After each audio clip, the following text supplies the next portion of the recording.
Chicos y chicas de este... ¿Ya? Muy bien, vamos a dar comienzo a la clase de hoy. Hoy tenemos como tema el fin de la Guerra Fría.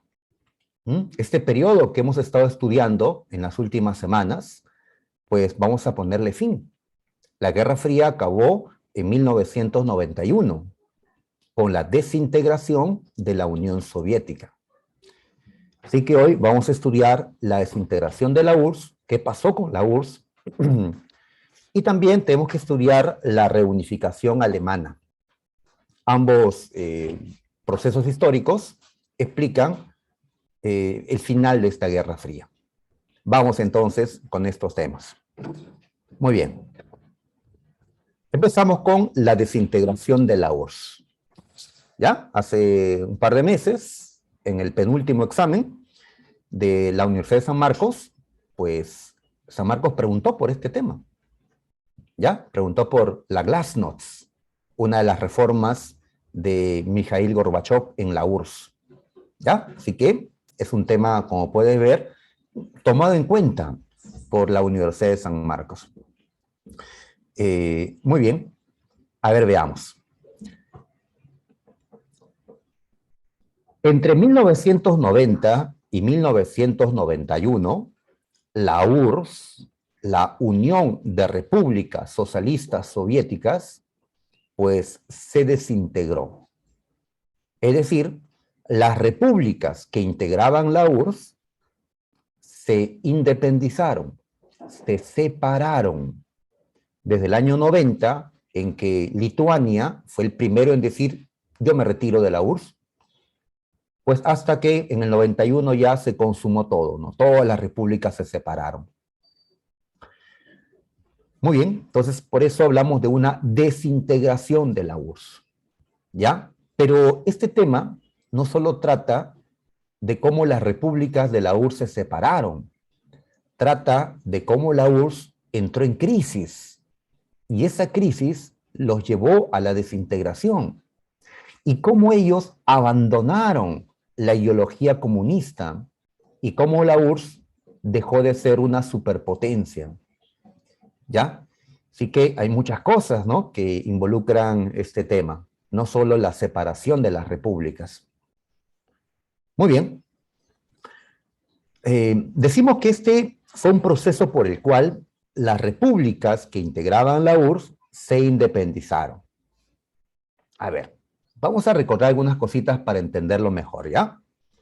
A ver, luego de la Revolución Rusa de 1917, cuando Lenin toma el poder en Rusia y empieza la construcción de un régimen socialista, en el año de 1922, Lenin pues funda la Unión de Repúblicas Socialistas Soviéticas, a lograr que varias repúblicas se unan en esta URSS. Así que Lenin fue el padre de la URSS. Lenin fue el que convirtió, ¿no?, este estado en socialista. Muy bien, ¿qué?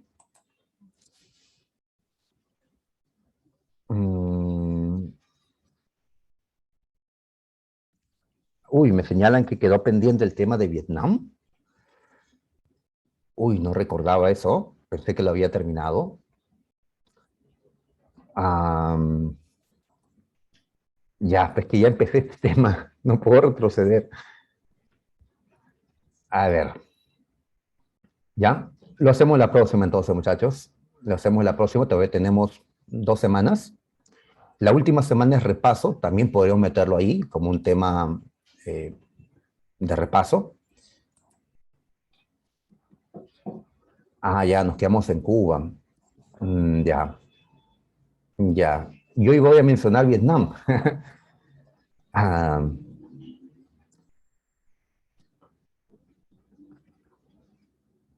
ver. Ya. Quisiera avanzar y ver lo de Vietnam en otro momento para no, que no se altere, pues. Ya, ok, y gracias por avisarme. Gracias. A ver. Muy bien, entonces sigamos con esto, ¿ya? A ver, vamos a observar un mapa para entender esto de las repúblicas de la URSS.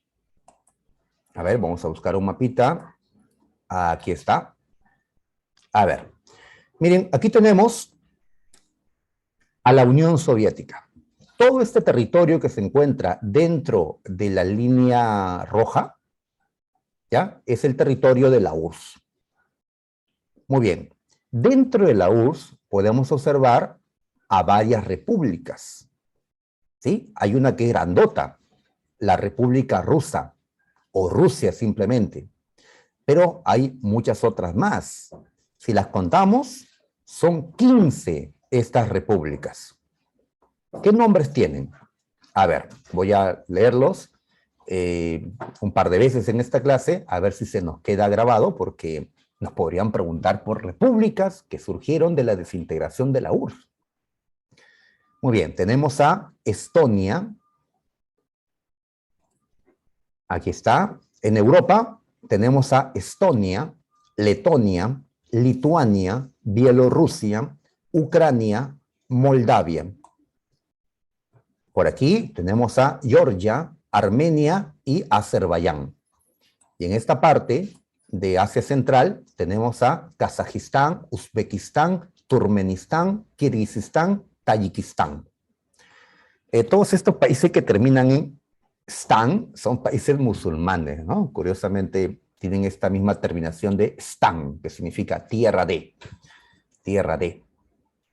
Y, por supuesto, la república más grande e importante de la URSS era Rusia, ¿ya? Lo que actualmente conocemos como Rusia era una de las repúblicas que integraba la URSS, ¿ya? La más grande, la más fuerte, la más poblada, pero una de las repúblicas. Y habían otras 14, como hemos señalado. ¿Está bien? La madre Rusia, sí, la madre Rusia. Ahí está. Muy bien. Entonces, ¿qué pasó con estas repúblicas? Se van a separar. Ya cada una dijo, pues no, voy a seguir mi camino separadamente. Así es. Hay uniones que terminan. ¿Ya?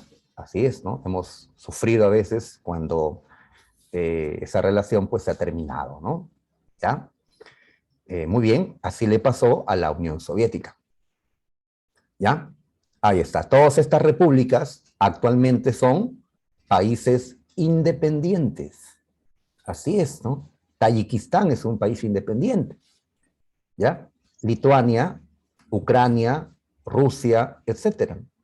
Todos estos nacidos de la desintegración de la Unión Soviética. En el año 22 habían firmado ser parte de la URSS. En ese tiempo creían en el proyecto socialista. Construimos un Estado donde no habrán clases sociales, donde habrá justicia social, donde no habrá quien explote a otro, como en el capitalismo decían, donde el burgués explota al obrero con bajos salarios. Acá no habrá explotación. Creyendo en ese ideal, se unieron estas repúblicas socialistas. Por eso le llamamos al país Unión de Repúblicas Socialistas Soviéticas.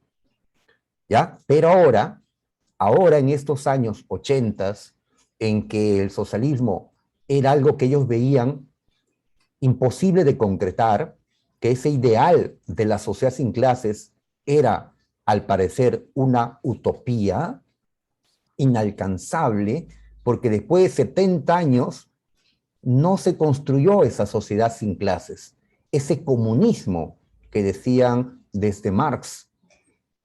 Entonces, al dejar de creer en eso, pues comenzaron a creer en otras cosas, en el nacionalismo, el liberalismo, el capitalismo, y bueno, decidieron seguir su camino por separado. Muy bien, ya volvamos con la parte inicial. A ver. Muy bien.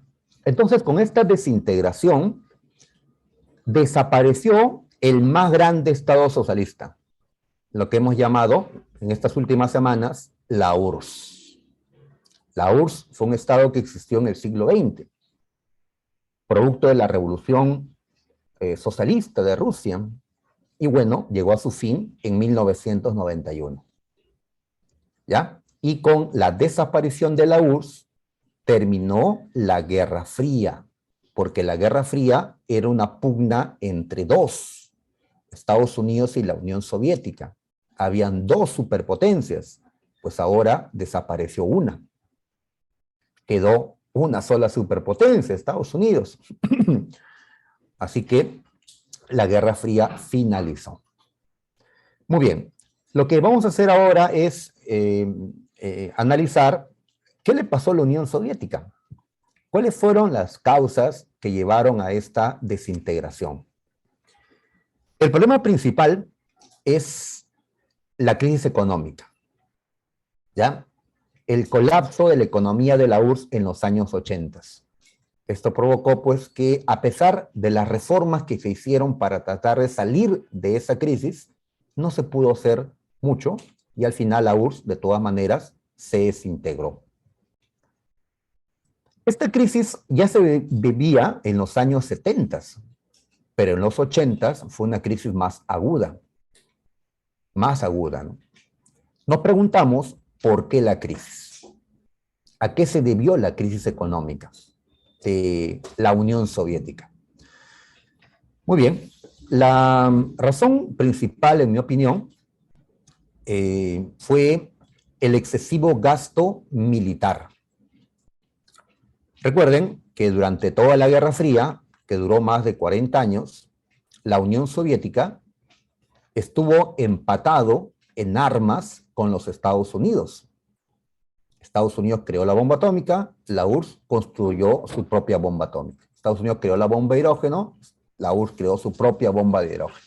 Estados Unidos construyó 1000 misiles nucleares, la Unión Soviética sus 1000 misiles nucleares, y así estuvieron compitiendo en una costosísima carrera armamentista. Costosísima, ¿no? ¿Ya? Muy bien, estos gastos que eran asumidos por la Unión Soviética en los años 50, 60, ya en los 70, peor en los 80, ya no se podía costear. La carrera armamentista con Estados Unidos, con el país más rico de la Tierra, ya no lo podían mantener. No lo podían mantener. ¿Ya? Tal vez tengas algún amigo o amiga con más plata y cuando han ido a compartir, han ido a salir, han paseado, pues ellos han podido poner más y uno no ha podido, ¿no? Seguir su ritmo porque pues, no estamos en su mismo nivel socioeconómico. Pues la Unión Soviética va a colapsar por este excesivo gasto militar, ¿no? Y no solo era pues en los armamentos, también había otro gasto muy fuerte en lo que era la carrera espacial. Construir cohetes, satélites, ¿sí? Toda la investigación pues espacial fue muy costosa para ambos, sí, pero la economía norteamericana, desde la Primera Guerra Mundial, como sabemos, era una economía pues muy grande, ¿no? Claro, tuvieron tiempos de crisis, como en los años 30, la Gran Depresión, pero salieron de eso, ¿no? En cambio, la Unión Soviética, que era un país pobre, atrasado, a principios del siglo XX, había logrado un desarrollo importante en tiempos de Stalin, poco antes y durante la Segunda Guerra Mundial, pero la Unión Soviética de todas maneras no estaba a la altura del poder económico norteamericano. Tenían las mismas armas, pero le costaba mucho más a la URSS estar al ritmo de los gastos de Estados Unidos. La estrategia norteamericana era hacerle gastar y gastar a la Unión Soviética hasta que colapse económicamente.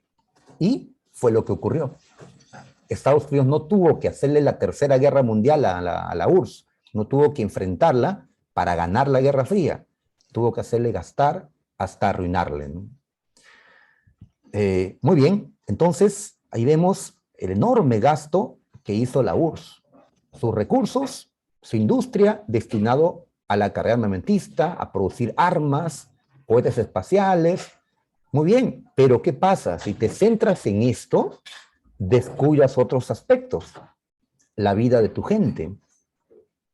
¿Ya? La población en la Unión Soviética, la mayoría, no tenía un nivel de vida que podemos decir, pues, que era alta, ¿no? porque el Estado estaba centrando su atención en la carrera armamentista. Las grandes fábricas no producían cosas para que la gente lo consuma y tenga una vida cómoda, sino produciendo armamento, produciendo misiles, ¿no? Aviones, etcétera. Muy bien, entonces, ahí estamos. Ahora, en 1983, el presidente de los Estados Unidos, Ronald Reagan, decidió, pues, continuar con la carrera armamentista. Ronald Reagan fue motivo de pregunta de la Universidad de San Marcos. Este presidente de los Estados Unidos impulsó aquello que se conoce como la Segunda Guerra Fría. Bueno, es una manera de decir, es una sola Guerra Fría desde 1945 hasta 1991.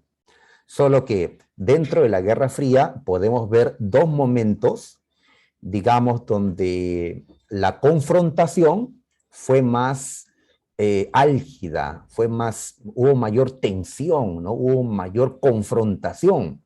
¿En qué momentos? Cuando empezó la Guerra Fría, en tiempos de Truman y de Stalin, ¿ya? Y ahora en esta etapa final de la Guerra Fría, con Ronald Reagan, ¿ya? Que le va a llamar a la Unión Soviética el imperio del mal, ¿no? Así le llamaba el presidente de Estados Unidos, el imperio del mal. ¿Ya? Muy bien, entonces decimos que Reagan va nuevamente a hacer una política de beligerancia contra la Unión Soviética. Y a esto le han llamado, entre comillas, la Segunda Guerra Fría. O en todo caso, un nuevo periodo de mayor tensión entre las superpotencias. Muy bien, esto significa que Reagan decidió continuar con la carrera armamentista, llevarlo a otro nivel. ¿Cómo otro nivel si ya tenían bombas de hidrógeno, misiles intercontinentales? ¿A qué nivel podían llegar ya? Llevar la guerra al espacio exterior. Por eso vemos a Reagan en esta imagen y detrás vemos satélites orbitando, ¿no?, la Tierra, armados con láseres. ¿Para qué? Si llegara a darse la Tercera Guerra Mundial y la Unión Soviética lanza misiles nucleares contra Estados Unidos, como estos misiles se elevan, pues podrían los satélites ser la primera defensa de Estados Unidos. Armados con láseres, los satélites podrían destruir los misiles, ¿ya? Y bueno, los que no los consiga ya serán destruidos pues por las defensas en tierra. ¿Ya? Muy bien. ¿Cómo le llamó a esto Ronald Reagan? Se le llamó Iniciativa de Defensa Estratégica. Un programa armamentista multimillonario, ¿ya? Para defender a Estados Unidos de un posible ataque nuclear por parte de la Unión Soviética.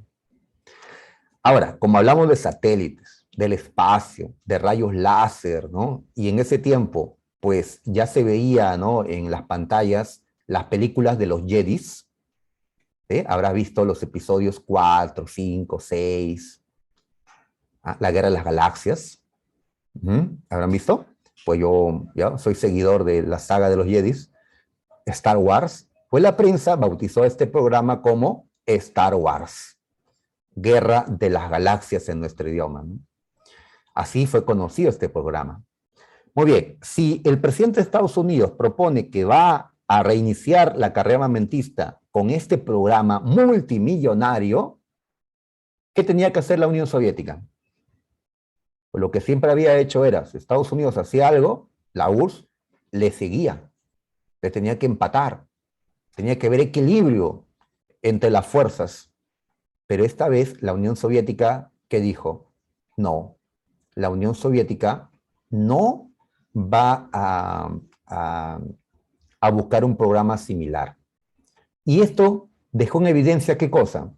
Que la Unión Soviética estaba en crisis, que ya no tenía los recursos para mantener una carrera armamentista con Estados Unidos, que la economía soviética estaba quebrada, ¿ya? Ya no podía estar al ritmo de gastos de los Estados Unidos, el país que más gasta hasta el día de hoy en cuestiones de armamentos, ¿ya? Ni siquiera China actualmente gasta como lo hace Estados Unidos, ¿no? Para mantener su hegemonía. Pues bien, entonces, ahí está, ¿no? No fue necesario crear este programa, que en efecto no se crea, solo fue un proyecto, pues porque la URSS se tiró para atrás, ¿ya? Estados Unidos advirtió entonces la crisis de la Unión Soviética, ¿ya? Esta Unión Soviética estaba enferma, estaba convaleciendo y pronto iba a morir, ¿ya? Se iba a dividir en pedazos. Entonces Estados Unidos, pues ya no tenía que construir este programa, pues la Guerra Fría iba a llegar a su fin. ¿Por qué la Unión Soviética está en crisis, ¿no? Son varias respuestas, ¿no?, que hay que dar, ¿no? Se considera que su modelo económico lo llevó al fracaso. ¿Y qué modelo económico tenía la Unión Soviética? ¿La Unión Soviética tenía una economía socialista o una economía capitalista? ¿Qué tipo de economía tenía la Unión Soviética? Pues veamos. Hasta tiempos de Stalin, la economía soviética era obviamente socialista. ¿Y eso qué significa? Que todos los medios de producción estaban en manos del Estado. No había propiedad privada hasta tiempos de Stalin. Stalin murió y asumió Nikita Khrushchev en los años 50. Hemos hablado de Khrushchev en la llamada crisis de los misiles. Pues Nikita Khrushchev comenzó la restauración del capitalismo en la Unión Soviética. Permitió propiedad privada. La mayoría de las empresas, las grandes empresas, seguían siendo propiedad del Estado, pero habían pequeñas que eran privadas. Así empezó con Nikita Khrushchev la restauración del capitalismo en la Unión Soviética. Y esto continuó con los siguientes gobernantes de la URSS. Uy, ¿y los gobernantes quiénes eran? Por acá, por si acaso, les dejo pues los nombres de los gobernantes de la URSS. El primero fue Lenin, pasó luego Stalin, ¿ya? Malenkov, bueno, provisionalmente. Khrushchev o Khrushchev, como también le llaman, ¿ya? Brezhnev, Andropov, Chernenko, y hoy nos vamos a centrar en Gorbachev. Entonces, ese capitalismo, pues, se estaba restaurando desde tiempos de Khrushchev o Khrushchev, ¿ya? Que llega al poder, como vemos, poco después de la muerte de Stalin en 1953.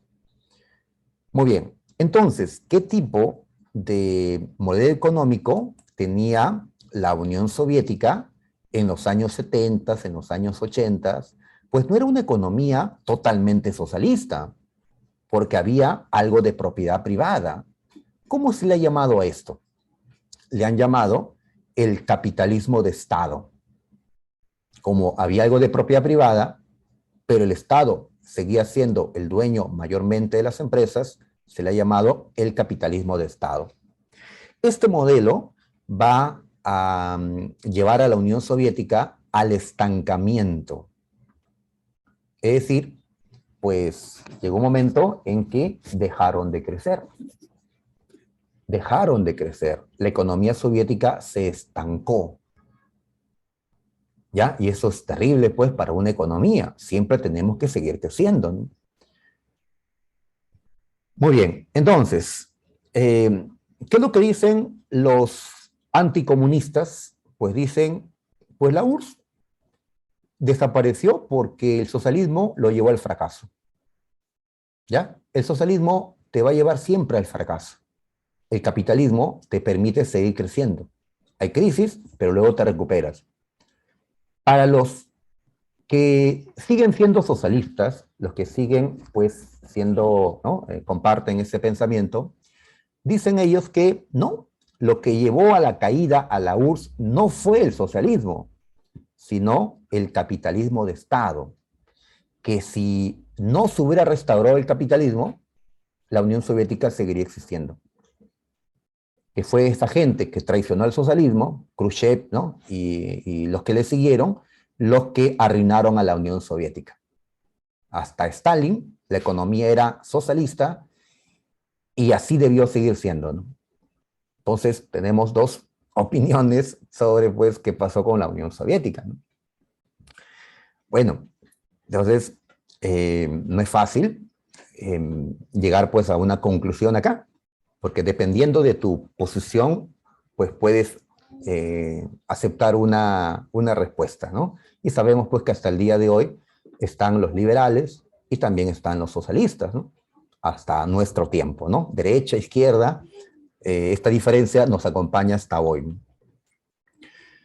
Muy bien, entonces acá estamos considerando la crisis del capitalismo de Estado. Lo llevó al estancamiento de la producción. Muy bien, la Unión Soviética era un gran productor de armamento, gran productor. Hasta Perú le compró pues armas, ¿no? En tiempo de Velasco. Pero en otros aspectos, la URSS no puso la misma atención. En la agricultura, por ejemplo, ¿no? Y en un país con una población tan grande como la Unión Soviética, descuidar la agricultura, pues, era algo grave. En estos años, pues, los habitantes de la Unión Soviética, pues, rechazaban el tener que hacer colas para, pues, adquirir alimentos, que habían, pues, escasez, había, bueno, faltaban pues alimentos, y esto es terrible, ¿no? Yo recuerdo, era pequeño todavía, que también hacíamos colas así para poder comprar pues un poco de leche, un poco de azúcar, un poco de arroz, cuando gobernaba Alan García Pérez en su primer gobierno, ¿no? Hacer colas, toda la familia hacía cola, a ver si podíamos comprar pues entre varios porque había esto, ¿no? Entonces, lo mismo estaban pasando en la Unión Soviética, cuya imagen hacia afuera era el de una superpotencia, pero en su interior, ¿no? En lo profundo de la Unión Soviética había pobreza, ¿no? Pobreza. Igual pasa, pues, ¿no? En el Perú también muestran en la televisión, pues, hacia el mundo exterior, muestran, pues, lo mejor del Perú, ¿no? Sus maravillas, muestran, pues, las mejores zonas de Lima, ¿no? Pero no muestran, pues, la otra parte del Perú, ¿no? Pues bien, entonces, la baja producción agrícola, ¿ya? Hace que el nivel de vida de los habitantes de la Unión Soviética, pues, sea un nivel bajo, si lo comparamos, pues, a los países más desarrollados de Europa o de América, ¿no? También un descuido en la producción de artículos de consumo. Nosotros, en el capitalismo, estamos acostumbrados, pues, a consumir, ¿ya? Así es. El celular lo queremos cambiar, pues, todos los años. No hay plata, si no lo haríamos.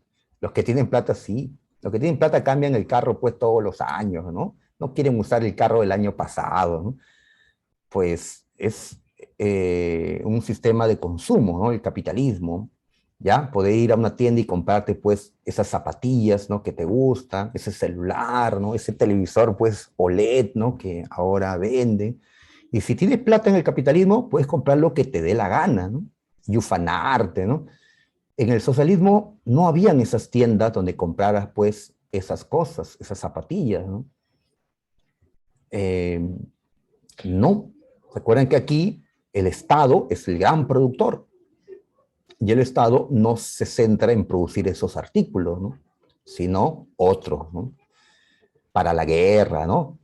Pues bien, entonces muchos habitantes de la Unión Soviética veían en sus pantallas seguramente de televisión que en Estados Unidos sí se vendían esas cosas, que sí podían tener esos lujos, y en la Unión Soviética ni siquiera había dónde comprarlos, ¿no? Así que comenzaron a envidiarle, pues, la vida a los capitalistas, ahora con más ganas por la crisis, ¿no? y esto hace que ellos no crean en el socialismo, ¿no? Se vuelvan capitalistas. Hasta los gobernantes lo van a hacer, ¿no? Otro aspecto que también se menciona es que la productividad en las industrias, en las empresas soviéticas, decayó porque ellos estaban desfasados en lo que es tecnologías de la información, ¿ya? En lo que es la computación y la informática, ¿no? En cambio, en Estados Unidos, pues había un gran desarrollo de estas tecnologías. Sabemos que la computadora, la primera, pues se crea en Estados Unidos, ¿no? ARPANET, lo que hoy es Internet, pues surgió en Estados Unidos, ¿ya? Y los microprocesadores, el software, ¿no? Estados Unidos tuvo un desarrollo pues mayor en estos aspectos de la informática en comparación a la Unión Soviética. Y esta aplicación de esta tecnología les permitía pues ser más productivos, ¿ya? Hoy pues es imposible no tener pues ya una máquina inteligente, ¿no? Un celular, una tablet, una computadora con internet, porque pues dependemos de esto ahora, ¿no? Si no, pues nuestra producción en estudios, en trabajo, pues va a ser menor. Yo recuerdo que estudiaba pues yendo a las bibliotecas, ¿no? Buscando libros de papel. Ahora encuentro libros ya digitados en internet y bueno, puedo leer de allí. Muy bien, entonces se quedó en estas tecnologías la Unión Soviética, ¿no? Por otro lado, mencionamos que el Partido Comunista de la Unión Soviética va a ser rechazado por la gente, ¿no? Recordemos que el Partido Comunista, el PECUS, Partido Comunista de la Unión Soviética, como acá dice, era el partido bolchevique, el que había tomado el poder en la Revolución de Octubre de 1917, el partido que había dirigido Lenin. ¿Ya? Muy bien, ese partido llegó al poder y con el tiempo eliminó a los demás partidos. La Unión Soviética era un estado muy unipartidista, ¿ya? Solo se permitía un partido en la URSS. Así que si querías estar en política, si querías estar en puestos públicos, tenías que pertenecer al Partido Comunista. Ya hacían carrera dentro del partido para, pues, ir avanzando en los puestos y llegar a la cúpula del partido, lo cual era muy difícil, porque los que ya estaban en la cúpula no querían dejar sus puestos. Pero ya tiene 70 años este hombre, ya que se jubile. No, seguían ahí hasta los 80 años, hasta su muerte, ¿no? Entonces, eso pasó con el partido. Una cúpula del partido, un grupo, ¿no? Se atrincheró, ¿ya? Pues, aferró al poder, ¿ya? Y no querían dejarlo. Es un problema, ¿no? ¿Ya? Que el liderazgo debería ser, pues, renovado, ¿no? Cada cierto tiempo, ¿no? Que los jóvenes deben, pues, ocupar el lugar de los viejos, ¿no? Con el tiempo, ¿no? Pero, pues, esta cúpula no quería dejar el poder, ¿no? Será porque ellos, como cabezas del partido, manejaban las empresas estatales, controlaban los ministerios, controlaban toda la administración del Estado. ¿Y qué estaban haciendo como cabezas de esas empresas? Estaban, pues, beneficiándose individualmente, ¿no? Estaban acumulando riquezas, posesión. Muy bien. Entonces, ¿qué pasó con lo que había prometido Lenin, ¿no? En la revolución? Que esto sería la dictadura del proletariado, que esto sería el gobierno del pueblo.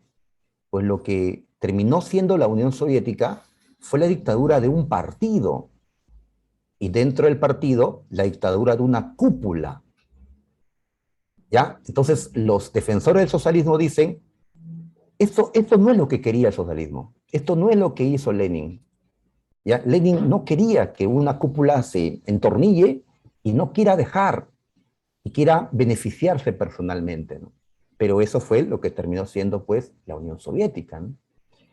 ¿Ya? Por una parte, ellos tenían un discurso socialista, de que acá lo que importa es lo colectivo, pero, pues, a la hora, ellos veían, pues, sus intereses personales, ¿no?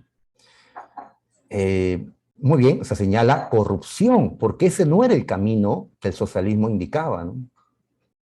Ya se habían desviado en lo que eran, pues, los ideales del socialismo, ¿no?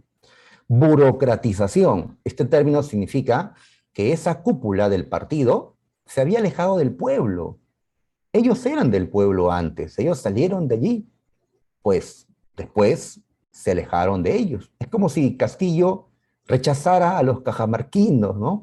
¿Ya? Criticar ahora el sombrero y a los campesinos y a los profesores, pues se aleje de su gente, ¿no? Pues eso les pasó a los dirigentes del Partido Comunista, que estaban décadas liderando el partido, décadas. Por eso cuando vemos fotografías de los líderes del partido, vemos puros viejitos. En cambio, en los partidos que existen, pues, en nuestro tiempo, vemos gente, pues, mayor, joven, siempre hay nuevos cuadros, ¿no?, que aparecen. Muy bien, entonces el Partido Comunista se distanció de la gente, se alejó de los ideales del socialismo, ¿no?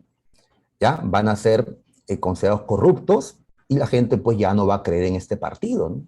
Pero este partido seguía siendo el que gobernaba, ¿no? Por las buenas o por las malas, ¿no? Muy bien, la gente deja de creer en la ideología socialista o comunista, ¿no? Han pasado tantos años y ese ideal de que habrá una sociedad sin clases aún no se daba, porque no es lo mismo cómo vivían muy cómodamente, ¿no?, los, los de la cúpula del Partido Comunista a cómo vivía la gente común. Todavía existían diferencias socioeconómicas, ¿ya? En el capitalismo, la diferencia es, pues, de un sector privado, ¿no?, una burguesía, ¿ya?, que controla, que monopoliza empresas. En el socialismo de la Unión Soviética pasó, pues, que una cúpula del partido que tomó ese lugar, digamos.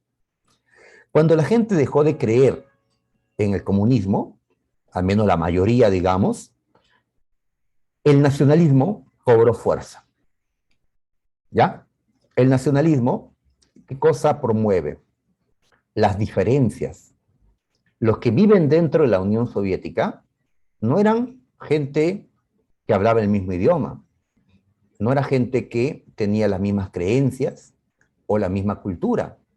La gente que vivía en la Unión Soviética eran gente diferente. Volvamos al mapa, ¿ya? A ver, no es lo mismo, pues, a ver, no es lo mismo un ucraniano, un ruso, un bielorruso, que un hombre de Tayikistán, Kirguistán, Turkmenistán. A ver, en religión, estos hombres que están acá, en estas repúblicas, son musulmanes. ¿Ya? En el sur de la URSS había musulmanes. En cambio, los que viven en esta parte, en la zona europea, eran o ateos o cristianos ortodoxos. Cristianos musulmanes. ¿Ya? El idioma era distinto. No hay un idioma soviético. No, no, hay un idioma ruso, hay un, bueno, ya no sé los nombres de las distintas lenguas que habían acá, pero cada nación tenía su lengua, ya, tenía sus costumbres, tenía una cultura distinta. Hasta el color de piel podía variar, ¿no? Unos eran muy blancos, ya, rubios, gringos, pues otros eran de piel más oscura, como los que vivían en esta zona musulmana, ¿no? Entonces, el nacionalismo lo que hace es acentuar las diferencias entre las distintas naciones, porque el nacionalismo nos dice, tú perteneces a esta nación, porque compartes con esta gente características étnicas, de idioma, de creencias, de cultura, pero al identificarte con una nación, te diferencias de las otras naciones, ¿ya? Si yo soy peruano, entonces no soy brasileño, no soy norteamericano, no soy francés, ¿no? Entonces, en la medida que eh, pues el ucraniano se identificaba como ucraniano, pues dejaba de identificarse como soviético, o se diferenciaba del hombre de Kazajistán, ¿no? De Estonia, etcétera, ¿no? Entonces el nacionalismo ya fue una fuerza, ya, que ahora, ¿no?, crece, y es lo que va a llevar a la desintegración de la Unión Soviética, a la separación de las repúblicas. ¿Por qué antes el nacionalismo no tenía tanta fuerza? Porque predominaba el comunismo. El comunismo los unió. Todos creían en el mismo proyecto. Crearemos un Estado distinto, una sociedad justa, pero en la medida que se decepcionaron o abandonaron ese ideal, ahora predomina lo otro, el nacionalismo. Se reconocen como diferentes las naciones que vivían dentro de la URSS. Así es como en el Perú, el decir soy peruano es una ficción, ¿no? Porque pues los peruanos somos muy diferentes, en la costa, en la sierra, en la selva, en el norte, centro, sur, los que hablamos castellano, los quechohablantes, ¿no?, los aymara hablantes, los que hablan lenguas amazónicas, somos diferentes, tenemos costumbres distintas, pero pues el patriotismo nos lleva a decir todos somos peruanos, ¿no? Pero sabemos que el Perú es un estado multinacional, pluricultural. Pues bien, en la Unión Soviética también se daba este multinacionalismo y eso lo llevó a la desintegración. Ojalá que a Perú no le pase lo mismo, ¿no? Esperemos que no, que sigamos sintiéndonos peruanos todos, ¿no? Muy bien, ahí está, ¿no? Listo. Ahora, también se dieron otras cuestiones que acentuaron pues los problemas, ¿no? Por ejemplo, a ver, Ucrania era una de las repúblicas que más apoyaba la unidad en la Unión Soviética. Ucrania fue uno de los promotores de la Unión Soviética, de esta república unida, pero un accidente en Chernóbil va a hacer que muchos ucranianos culpen a los rusos, culpen a este Estado, y ahora más bien quieran separarse también. ¿Cuál fue ese accidente? Pues en 1986 ocurrió un accidente en una planta nuclear, una planta nuclear, ¿no?, para generar pues energía. Al parecer los sistemas de seguridad pues no eran muy buenos y hubo una explosión allí, ¿no? Y se liberó un montón de material radioactivo, ¿no? Chernóbil, considerado el mayor desastre nuclear, ¿no? Y no en guerra, esto no pasó en una guerra, ¿no? Pasó en tiempos de paz. Se liberó más material radioactivo, más radiación se esparció que cuando cayeron las bombas atómicas en Hiroshima o en Nagasaki. Por eso hasta ahora Chernóbil pues es un lugar inhabitable, ¿no? Muy bien, entonces la Unión Soviética había permitido que se abra esta planta nuclear sin sistema de seguridad, pues un sistema eficiente de seguridad, ¿no? Cosa que tal vez en Occidente se exigía mucho más, ¿no?, en medidas de seguridad, ¿no? Por algo, solamente aquí ocurrió este accidente nuclear. Bueno, en Japón también ocurrió años más tarde, pero producto de un terremoto y maremoto, ¿no? Ya pues la naturaleza nos supera, ¿no?, en muchos momentos. Pero aquí no hubo un problema, ¿no?, de ese tipo, ¿no?, sino error humano, ¿no? Y toda la gente, pues, que murió con la radiación. Los pobres bomberos que fueron a apagar el incendio, pues, murieron porque se contaminaron con la radiación y, bueno, pues, murieron. Tanta gente que tuvo que irse de este lugar por, ¿no?, lo que estaba sucediendo. Entonces, la Unión Soviética era vista como un país que ni siquiera podía crear plantas nucleares seguras, y su imagen pues cae más. Otro problema, la guerra contra Afganistán. ¿Ya? En los años 80, la URSS está en guerra contra Afganistán. Hablemos sobre esta guerra, ¿ya? Por aquí, la guerra. Muy bien, en este mapita estamos ubicando con color verde a este país llamado Afganistán. Como ves, está al sur de la Unión Soviética. Afganistán es un país, bueno, no muy desarrollado, un país pobre, un país musulmán. La gente en Afganistán es muy aferrada a la religión, al Islam, y hasta hoy lo siguen siendo.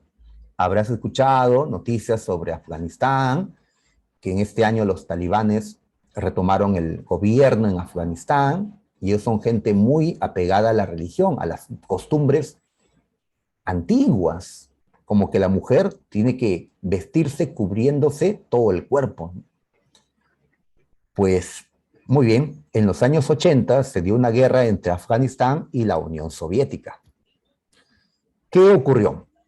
Que la Unión Soviética en ese tiempo había buscado que Afganistán se convierta en otro estado socialista.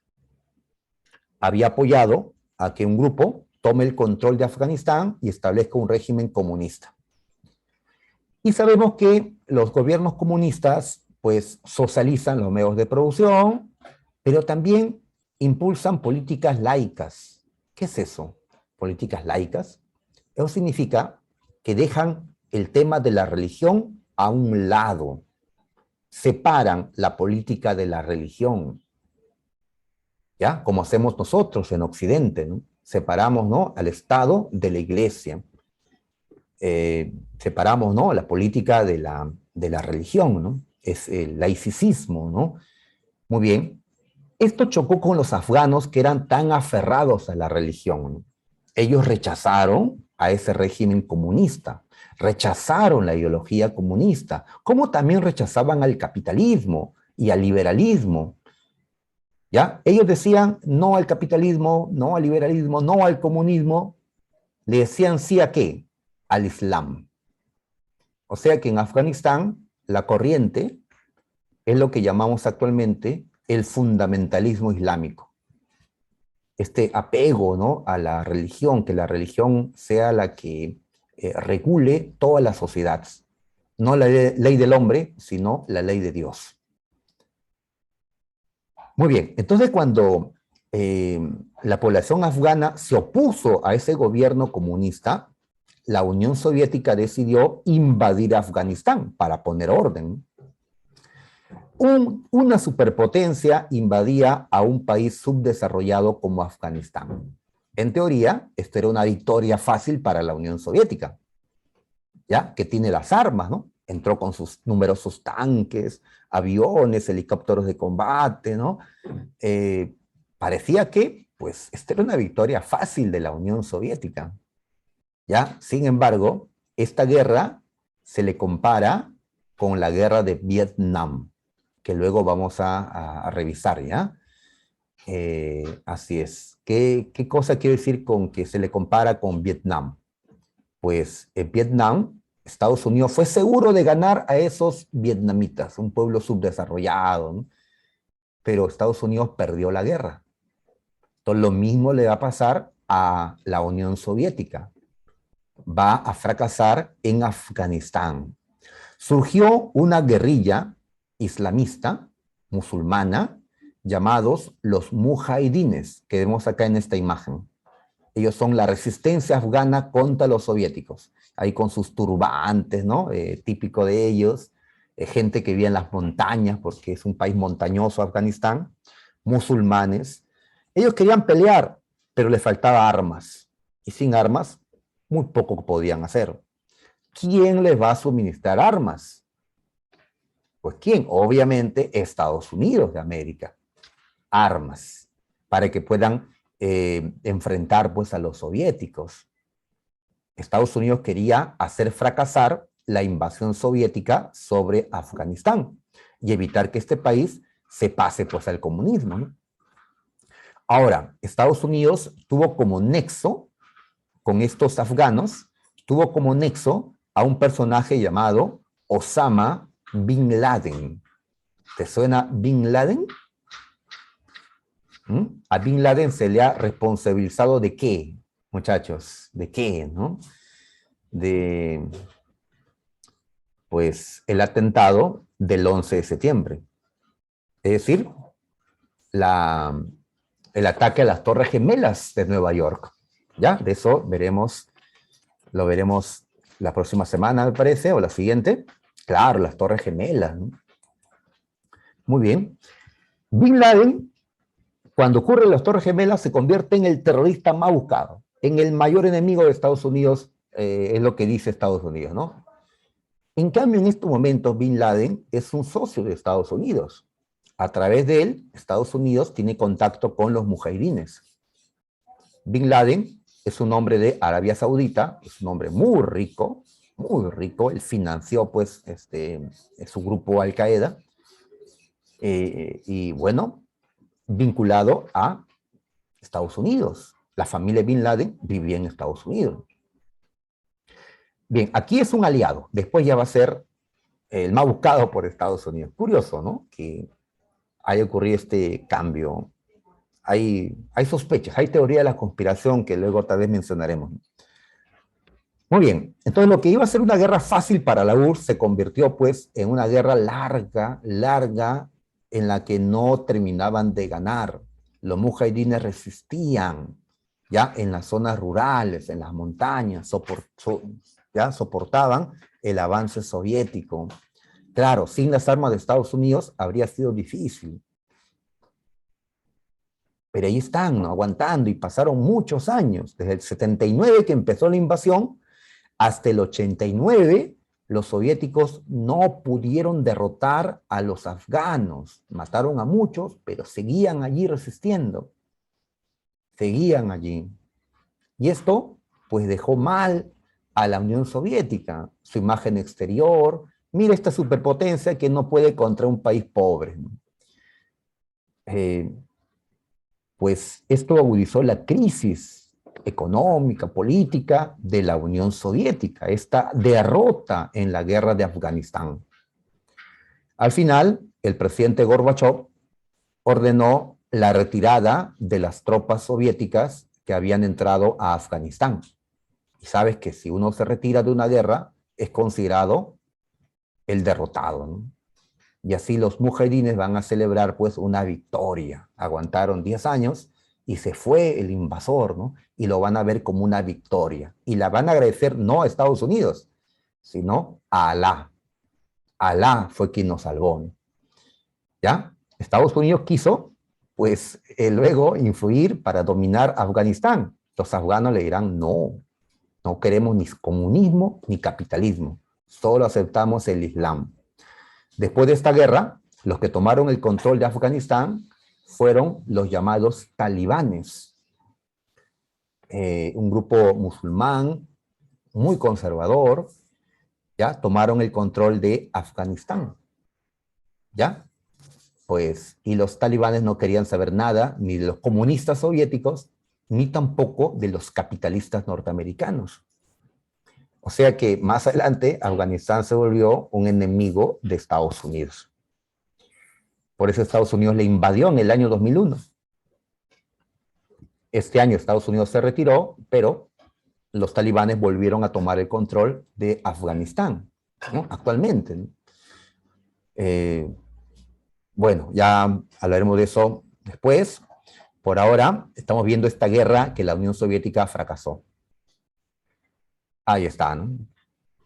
Muy bien, en ese tiempo Hollywood producía pues películas como Rambo Parte 3. En esa película, los que han visto, pues Rambo, que representa a Estados Unidos, viaja a Afganistán. Y en Afganistán, Rambo ayuda a los mujahidines. ¿Y contra quién pelea Rambo? Contra los soviéticos que estaban invadiendo Afganistán. En la película uno pues ve como los malos a los soviéticos y como bueno a Rambo y a los mujahidines. Porque en ese momento Estados Unidos estaba apoyando esta resistencia. En cambio, después, Estados Unidos va a invadir este país y los va... Bueno. Así que, muy bien. Esta guerra, pues agudiza la crisis de la Unión Soviética. Por eso estamos colocando acá entre las causas de la crisis. Y falta una. En 1985 llegó a la presidencia de la URSS Mikhail Gorbachev. Este hombre llegó para hacer reformas, para hacer cambios, para sacar a la URSS del estancamiento económico, para sacar a la URSS de la crisis. Pero lo que terminó haciendo Gorbachev es agudizando la crisis, acelerando la desintegración de la URSS. Él no quería eso, él se opuso a la desintegración, pero pues no pudo evitarlo, ¿no? A veces queremos arreglar algo y terminamos malográndolo más. Queremos limpiar una mancha y terminamos manchándolo más, ¿no? Pues algo así fue lo que hizo Gorbachev en la Unión Soviética, considerado uno de los principales responsables de la desaparición de la Unión Soviética. Por eso, ya, una imagen que aparece en una pregunta de la dirigida, seguramente estarás viéndola, pues presidentes de Estados Unidos, ministros de Inglaterra, están felicitando a Gorbachev. Gracias, Gorbachev, por ti se acabó la Guerra Fría. Esa no era la intención de él, pero bueno. Ahora hablemos sobre esas reformas justamente de Gorbachev, que han sido motivos de varias preguntas por la Universidad de San Marcos y otras universidades. Tenemos la perestroika y la glasnost. ¿Ya? Muy bien. Gorbachev llegó a la presidencia de la Unión Soviética en el año 85. ¿Cómo se llega a la presidencia, por cierto, en la URSS? ¿Hay elecciones como ocurre en el Perú? No. En la URSS, recuerda, solamente había un partido, el Partido Comunista de la Unión Soviética, el PQS, ¿no? Así, PQS. ¿Ya? Entonces tenías que escalar posiciones, tenías que pertenecer a la cúpula y en algún momento te nombraban secretario general del partido. Y si ocupabas ese cargo, ejercías la presidencia de la Unión Soviética. Muy bien, así que ahí está Gorbachev, tú lo puedes ver mayor, ¿ya? Canas, ¿no? La frente, pero era uno de los miembros más jóvenes de la cúpula del partido, imagínate. ¿Ya? Así que esta era la juventud del partido. ¿Cómo estarán los viejos, no? Antes de Gorbachev habían gobernado Andropov y Chernenko, ancianos, muy ancianos. Tanto así que llegaron a ocupar la Secretaría General o la presidencia y murieron al tiempo. Por eso sus gobiernos son muy breves. Y pues llegó la juventud, ¿ya? Es un decir, con Gorbachev. Pues entonces los jóvenes pues son los reformistas, ¿no? Los que son partidarios de mayores cambios. Y así tenemos a Gorbachev buscando cambios que los viejos no querían hacer. El principal cambio es la perestroika, una palabra que se hizo famosa. Es un término en ruso que en castellano significa reestructuración. Muy bien, la perestroika viene a ser la reestructuración de la economía de la Unión Soviética. Muy bien, si la Unión Soviética había adoptado el capitalismo de Estado, ¿qué opciones tenía? Mantenerse en el capitalismo de Estado, pero esto lo había llevado al estancamiento. Volver a una economía completamente socialista, donde todo sea propiedad del Estado. Puede ser. ¿Ya? Y la otra opción, ¿cuál era? Convertir la economía en una economía totalmente capitalista, con libre mercado, con empresas privadas, todas privadas, ¿no? Entonces, ¿qué opción es la que va a seguir Gorbachev? ¿Socialismo, capitalismo de Estado o capitalismo liberal, de libre mercado o neoliberal, como le decimos? Pues esta última opción, esta última.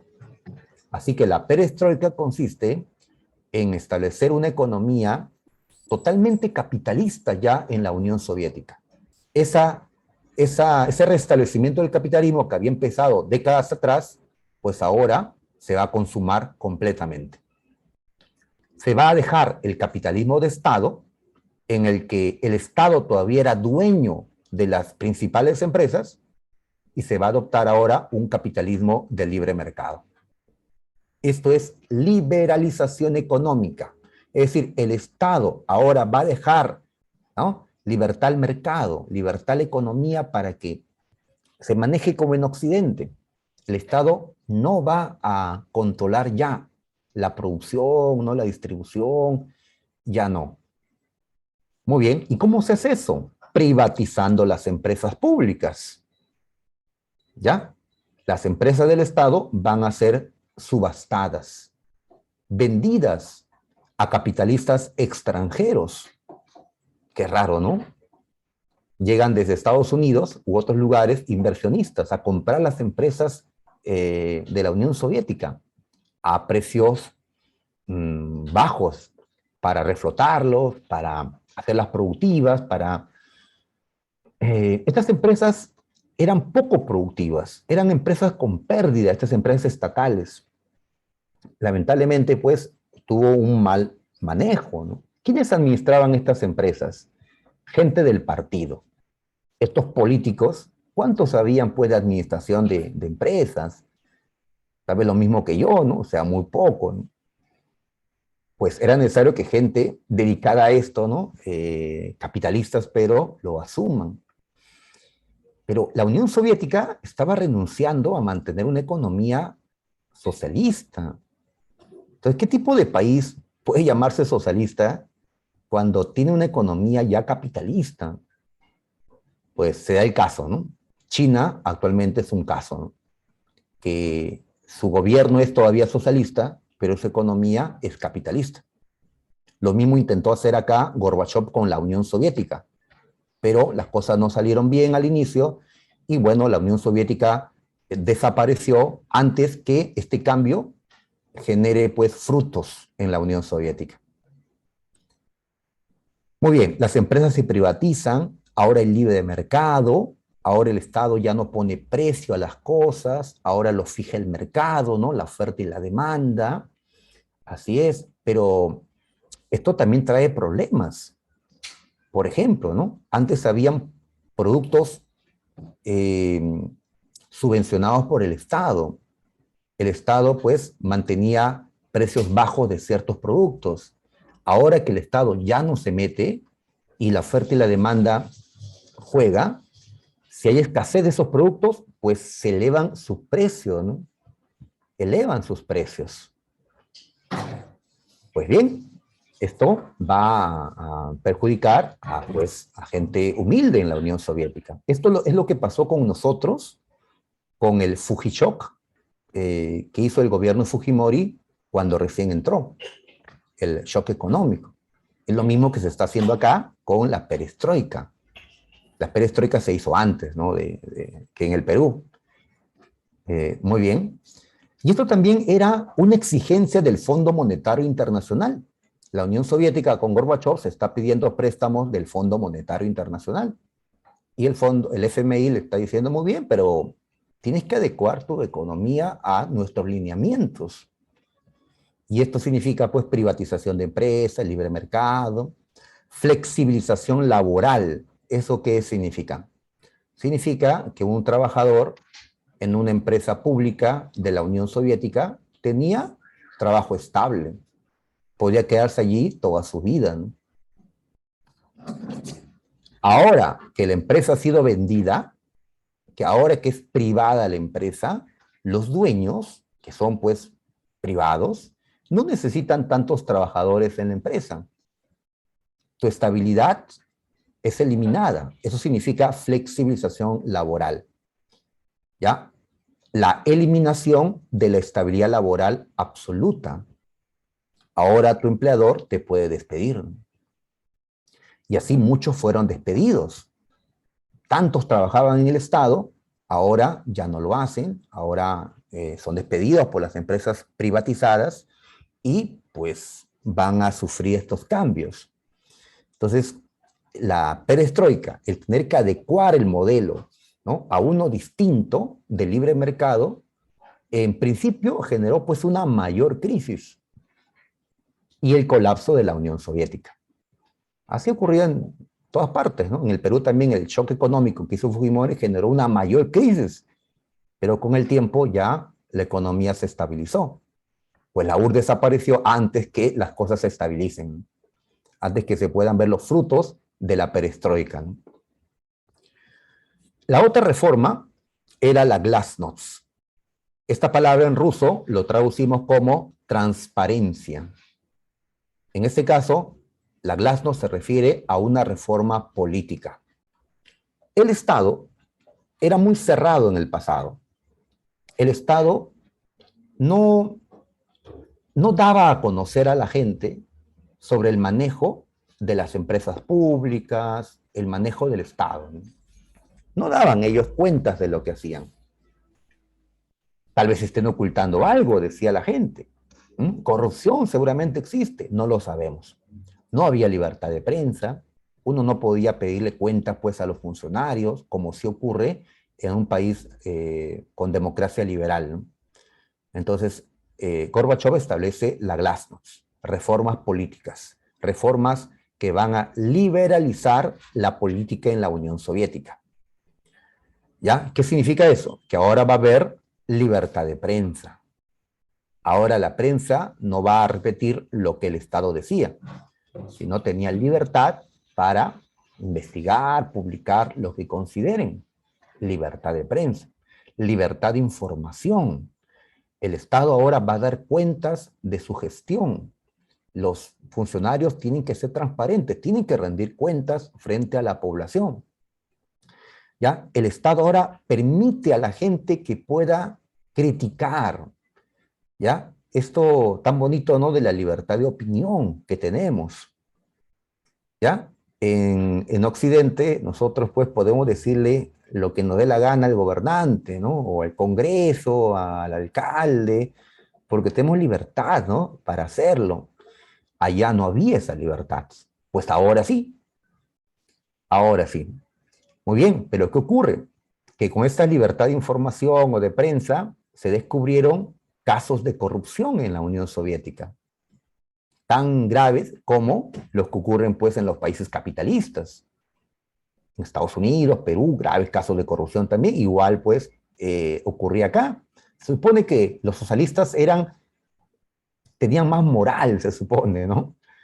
Pero parecer no era así. San Marcos preguntó por esta glasnost. ¿Qué fue lo que preguntó? A ver, como ahora la Unión Soviética les está dando libertades, ¿ya? Para pensar, para criticar, ¿no? A la gente, pues la gente, ¿qué va a decir? Pues entonces, voy a ser sincero, ya no quiero el comunismo, ya no quiero el comunismo, ¿ya? Ahora estoy de acuerdo con que mi república se haga independiente, ¿ya? Y con esto surgieron partidos separatistas, partidos nacionalistas, o sea, en la medida que le diste libertad a la gente para que opine, para que decide, para que elija, pues ahora esa gente eligió separarse de la Unión Soviética, ¿ya? Criticar al régimen, y esto acelera la desintegración de la URSS. Muy bien, entonces Gorbachev quería construir pues un régimen más liberal en lo político, en lo económico, pero mantener a la Unión Soviética y bueno, con sus reformas terminó acelerando el final de la Unión Soviética, ¿no? Así es, ¿no? Hay doctores que pues operan a alguien para salvar la vida, pero a veces la operación es lo que termina llevando a la muerte a la persona, porque la persona no estaba en condiciones de ser operado, ¿no? Muy bien. Dentro de esta política de apertura, de liberalismo, pues tenemos que mencionar también que ahora Gorbachev permitió que existan otros partidos políticos, aparte del Partido Comunista. Se acabó el monopolio político del PECUS. Estos nuevos partidos eran liberales, eran partidos que ¿no? promovían la democracia, o eran partidos nacionalistas que promovían la separación de las repúblicas de la Unión Soviética. ¿Ya? Entonces, Gorbachev lo permitió y por eso la ruptura que se va a dar, ¿no? Muy bien, también se está negociando con Estados Unidos firmar acuerdos sobre desarme nuclear, lo cual es positivo, ¿no? Y ya quisiéramos que todas las armas nucleares sean desmanteladas, destruidas, para dejar de temer una guerra nuclear, ¿no? Pero las armas siguen allí, ¿no? Pues él fue el que ordenó la retirada de las tropas de Afganistán. Y también va a poner fin al apoyo económico frente a otros países. ¿Recuerdas la semana pasada que dijimos que Cuba tenía apoyo de parte de la Unión Soviética? Cuba pues, recibía apoyo. Muy bien, todo ese apoyo, toda esa colaboración económica quedó cortada ahora. La URSS no tenía los medios para estar apoyando a otros países socialistas. Ya no. Esto fue problema para Cuba, ¿no? Porque se le habían cerrado las puertas de los países capitalistas y ahora, al parecer, se le cerraban las puertas de los países socialistas. Cuba quedaba pues sola, ¿no? Y así muchos países que dependían de la Unión Soviética. Pues, ¿para qué dependieron? ¿No? Dirás, a esos países dependientes se les llama países satélites. También puso fin Gorbachev a la presencia militar en esos países. Ahora retira sus bases, sus tropas en otros países. Antes, pues, la Unión Soviética quería mantener el control de esos países socialistas amigos. Mantenía tropas allí. Si había alguna protesta, si había algún político que quería separar a ese país socialista de la Unión Soviética, pues ellos usaban las armas, ¿no? Gorbachev renuncia a intervenir política o militarmente en los demás países socialistas. Le da la libertad para que hagan lo que quieran ellos. Por eso, ¿qué hicieron los otros países socialistas como Polonia, Checoslovaquia, Hungría, Rumanía, Bulgaria, la RDA, etcétera? ¿Qué hicieron? Pues comenzaron también a construir su capitalismo, su democracia y abandonar completamente el comunismo, ¿no? A volverse países capitalistas como lo son actualmente, ¿no? La Unión Soviética ya no iba a intervenir. Tanto así que la RDA, la Alemania socialista, al ver que la URSS pues, ya no se metía, aceptó unirse con la otra Alemania, la RFA. Sin estos cambios, no se habría podido dar la reunificación alemana, que luego mencionamos. Muy bien, ahí está, ¿no? Diferentes cosas que están ocurriendo en tiempos de Gorbachev. Muy bien, vamos al desarrollo, ¿ya? A ver, acá nos apuramos. A ver, ¿cuál fue la primera república de la URSS que decidió separarse de la URSS? Lituania. Lituania, ¿ya? Muy bien, busquemos el mapa nuevamente. Lituania es un país báltico. ¿Ya? Acá está el mar Báltico. Como están alrededor de ese mar, se le llama países bálticos. Lituania fue el primero en separarse de la URSS. Le siguieron Estonia y Letonia. Los países bálticos son los primeros en salir, en dejar el barco, ¿no? Muy bien. ¿Por qué? Pues ya hemos indicado razones. Que el país está en crisis, que el nacionalismo, pues muy bien, pero también hay otra razón. Recuerden, muchachos, que después de la Primera Guerra Mundial surgieron estos tres países, Estonia, Letonia y Lituania. Eran países independientes desde que acabó la guerra, la Primera Guerra, hasta que se dio la Segunda Guerra. ¿Qué pasó cuando se dio la Segunda Guerra Mundial? La Unión Soviética absorbió a esos tres países a la fuerza. Muy bien, entonces estos tres países que habían sido libres antes de la Segunda Guerra Mundial, pues aún querían volver a esa autonomía. Por eso fueron los primeros en separarse de la Unión Soviética. Nosotros nunca quisimos ser parte de la URSS, a la fuerza nos metieron en la Segunda Guerra, así que nos separamos, dijeron. Pues bien, aún había gente que vivía pues de ese tiempo. que influía, pues, ¿no? A través de los partidos políticos nacionalistas que se habían formado, ¿no? Ahora, ¿qué pudo haber hecho Gorbachov como gobernante de la Unión Soviética? Ah, quiere separarte. Muy bien. Tanques, aviones, bombardeen Lituania, Estonia, Letonia. A la fuerza, la URSS pudo haber evitado la desintegración. Pero Gorbachov, pues, no lo hizo, ¿no? Permitió que la desintegración se diera. Bueno, era bien difícil mantener estos tres dentro de la URSS.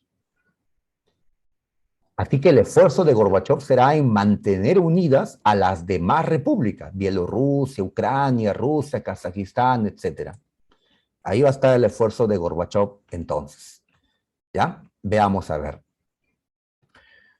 Se dieron elecciones dentro de la Unión Soviética, donde ganaron los partidos nacionalistas, liberales. Perdió el Partido Comunista, que seguía siendo el partido que dirigía la Unión Soviética, pero en cada república que integraba la Unión Soviética habían ganado otros partidos.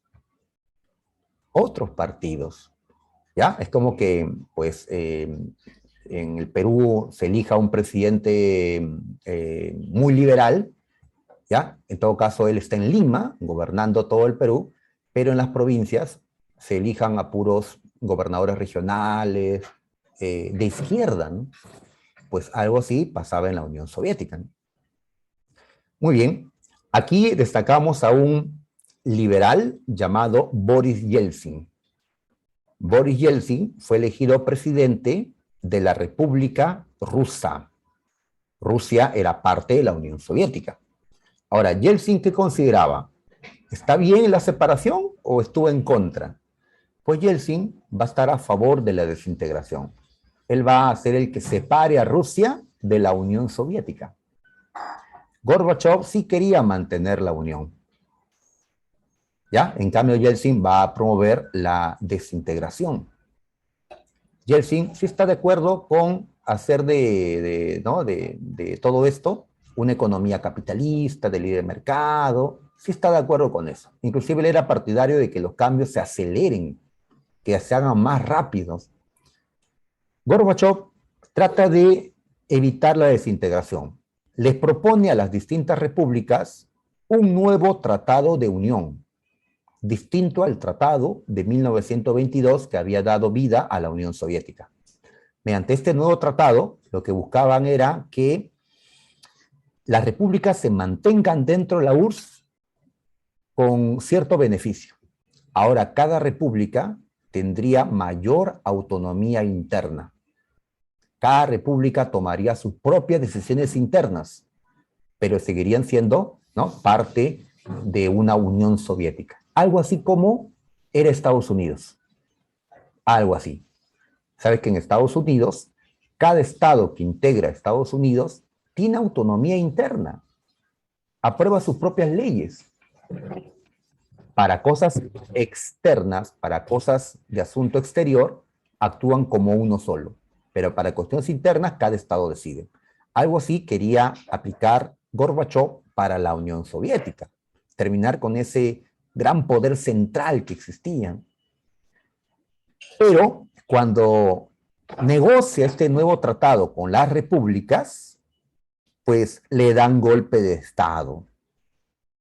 Le dan golpe de Estado a Gorbachov. ¿Quiénes le dieron golpe de Estado? Los conservadores del Partido Comunista de la Unión Soviética. Es decir, aquel sector del partido, esos viejitos que estaban en contra de los cambios, esos que querían que el modelo, que la Unión Soviética se mantenga tal como era. ¿Ya? Como que libertades, elecciones, no, ellos quieren que el Partido Comunista siga dominando en la URSS. Así que había que deshacer las reformas de este Gorbachov. A ese sector conservador del partido se le llama, pues, el sector duro, los duros, los conservadores. Muy bien, ahí estaba también la KGB, la inteligencia soviética. Pues el que dirigió el golpe fue el vicepresidente de Gorbachov, Yanayev. Gorbachov fue detenido, fue secuestrado, lo escondieron a Gorbachov. Por unos días Gorbachov dejó de ser presidente de la Unión Soviética. ¿Ya? Era un golpe de Estado. ¿Ya? Si triunfaba este golpe, las reformas iban a parar. ¿Ya? Por la fuerza. Tal vez el partido iba a retomar el control de la Unión Soviética. Pero este golpe de Estado de 1991 fracasó. ¿Cómo fue que fracasó? Gracias a que la población se levantó en contra del golpe. ¿Ya? Ellos no salieron, pues, no tanto para defender a Gorbachov, para defender los cambios, para defender las reformas, ¿no? La línea que la Unión Soviética ya estaba siguiendo, ¿no?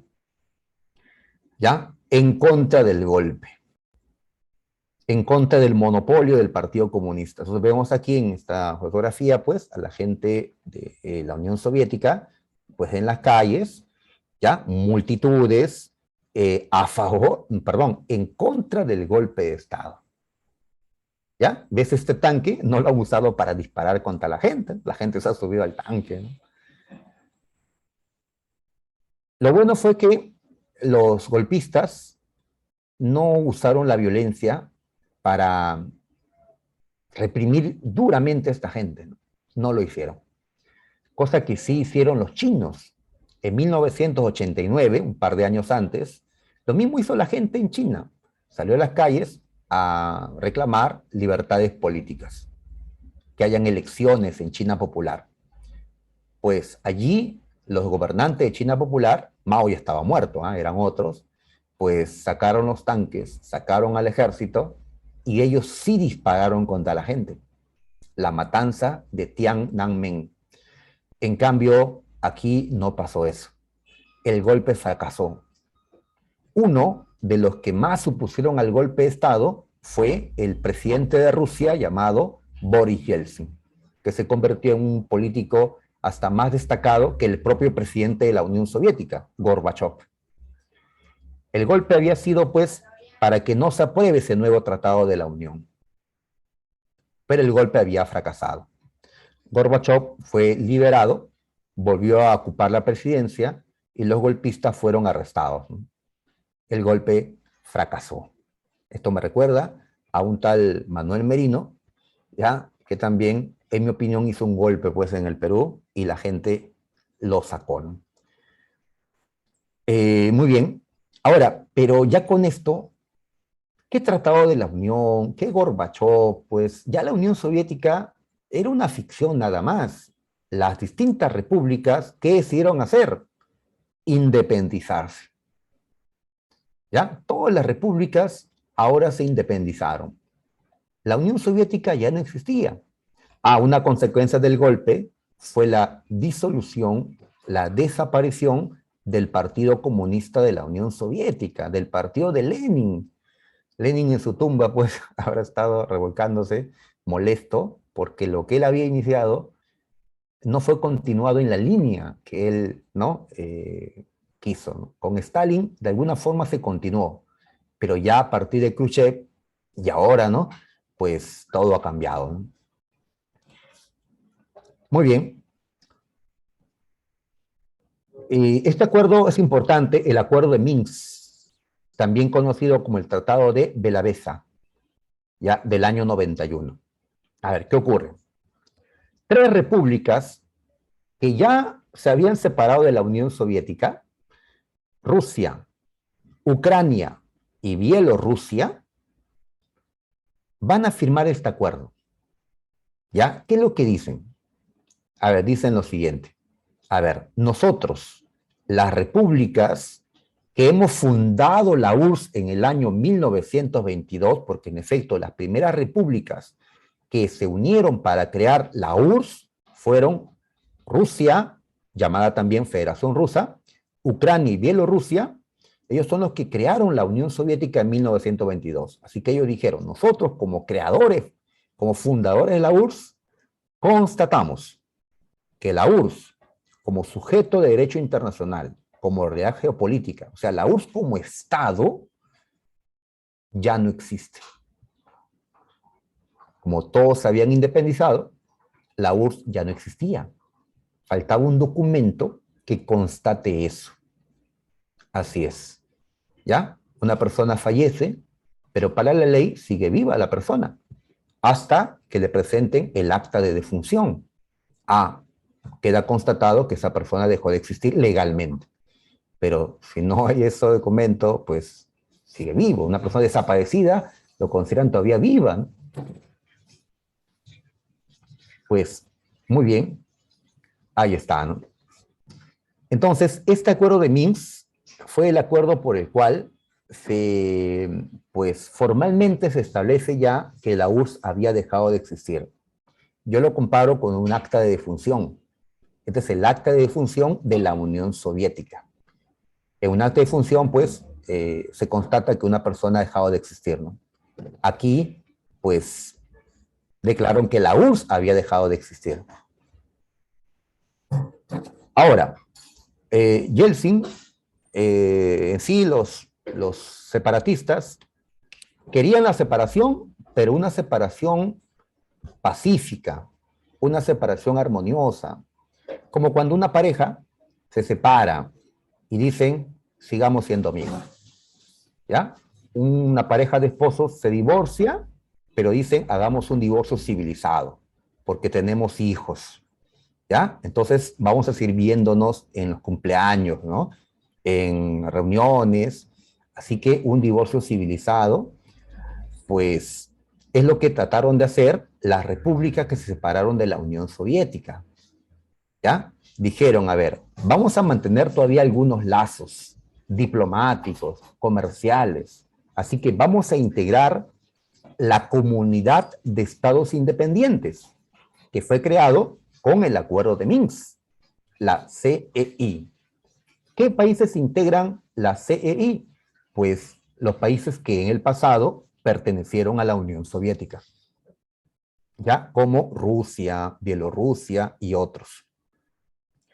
¿Está bien? Entonces ellos siguen todavía manteniendo algunos lazos, pero como países independientes. Muy bien, se compara a la Comunidad de Estados Independientes con la Unión Europea, que existe más allá, ¿no? ¿Ya? Francia, Alemania, son países independientes, pero son parte también de la Unión Europea. Igual, estos son independientes, ¿ya? Rusia, Bielorrusia, Kazajistán, pero mantienen vínculos dentro de la Comunidad de Estados Independientes. Muy bien, ahí está, ¿no? Los países bálticos no quisieron saber nada de la Comunidad de Estados Independientes, no querían saber nada de las otras repúblicas. Más bien ellos van a querer unirse a la Unión Europea, a la OTAN, a las otras fuerzas que se formaban en las zonas que siempre habían sido capitalistas. Muy bien, solo falta algo. Falta que Gorbachov acepte lo que ha pasado, que él ya no es presidente de la Unión Soviética porque la Unión Soviética ya no existe. Ya no existe, pero él todavía se presentaba como el presidente de la Unión Soviética. Hasta que en la Navidad de 1991, Gorbachov admitió que la URSS ya no existía, que el barco se había hundido y renunció a la presidencia de la Unión Soviética. Entonces, esa Navidad del año 91 es el día en que la Unión Soviética desapareció. Y como era Navidad, y en ese día se dan regalos, este fue el mejor regalo pues, de Gorbachov para Estados Unidos. Estados Unidos ya no tenía a su rival de 40, de 50 años, ¿no? La Unión Soviética, ¿no? Había dejado de existir. Y la Guerra Fría terminó con esto. Muy bien, las consecuencias, pues ahí están. Fin de la Guerra Fría. En el año 91 terminó la Guerra Fría y se inició otro periodo. Dejamos el periodo de la Guerra Fría en que habían dos superpotencias y un conflicto ideológico. Ahora entramos a un nuevo periodo que se llama el nuevo orden mundial. Así le llama la Universidad de San Marcos en el prospecto de admisión, el nuevo orden mundial. Este periodo corresponde a los años 90, ¿ya? Hasta la actualidad. Sí, hasta la actualidad, ¿ya? La próxima semana nos toca hablar, pues, de otros temas que se dieron en los años 90, ¿no? ¿Qué diferencia hay entre este nuevo orden y lo que fue la Guerra Fría?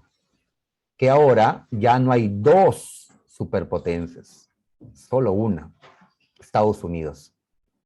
Cuando habían dos, hablábamos de bipolaridad. Cuando solo hay una superpotencia, hablamos de ¿qué, muchachos? Unipolaridad. Una sola, ya, un solo centro tendrá el mundo, ¿no? Estados Unidos, ¿no? Washington, D.C., la Casa Blanca, ¿no?